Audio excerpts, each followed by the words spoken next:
আলাইকুম রহমতুল্লাহি ওয়া বারাকাতুহু। ওয়ালাইকুম আসসালাম রহমতুল্লাহ বরকাত। আমি খায়ের নিউ ইয়র্ক থেকে বলছি। সম্মানিত শেখ, জি বলেন।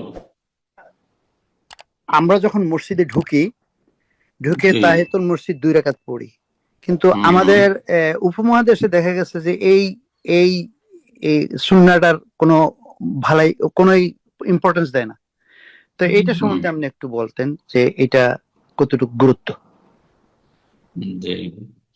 ভারত বাংলাদেশে অধিকাংশ বসবাসকারীরা হচ্ছে হানাফি মজহাবের। আর হানাফি মজহাবের মজহাবের অনুসারীদের কাছে বা তাদের আলেম আলেমাদের হাদিসের চর্চা কম। হাদিসের চর্চা কম, হাদিসের পঠন পাঠন কম, যার ফলে আমলও কম।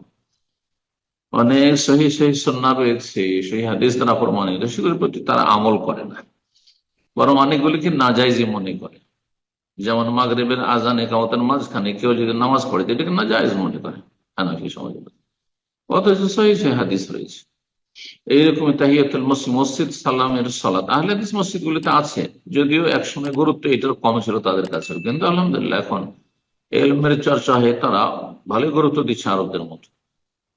তো এটি সহিহ সুন্নাহ যে যে কোনো মসজিদে বসলে সে মসজিদের একটি আদব রয়েছে, মসজিদের একটি হক রয়েছে, যার নাম হচ্ছে তাহিয়াতুল মসজিদ, মসজিদ সালামি, দখল মসজিদ না।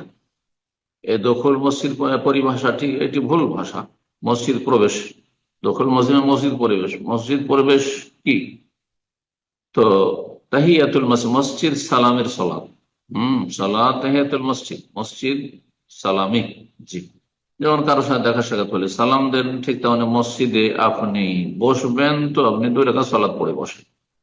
নবী সাল্লাল্লাহু আলাইহি ওয়াসাল্লাম প্রসিদ্ধ, ইজা দাখালা আহাদুকুম মাসজিদা, তোমাদের যে কেউ যখন মসজিদে, যখন যে কোনো সময় মসজিদে প্রবেশ করুক, ফালা ইয়াজলিস, অতক্ষণ বসবেন না, হাত্তা ইউসাল্লি রাকাতাইন, যতক্ষণ 2 রাকাত না পড়ে নেবে, হাত্তা ইয়ারকা রাকাতাইন, যতক্ষণ 2 রাকাত না আদায় করে নেবে। বিভিন্ন ভাষায় হাদিস গুলো রয়েছে। আল্লাহ যেন সহিহ সুন্নাহ মোতাবেক আমলের তৌফিক দান করেন। তো এই সুন্নাহটি আমাদের দেশে এক মৃত সুন্নাত ছিল, জেগে উঠেছে আলহামদুলিল্লাহ। হ্যাঁ, আর ধীরে ধীরে কোরআন এবং হাদিস দলিলের চর্চা হচ্ছে, সুতরাং মানুষের যেমন জ্ঞান বৃদ্ধি পাচ্ছে, তো আমলের কোয়ালিটিও সুন্দর হচ্ছে। আল্লাহ আরো বেশি তৌফিক দান করেন।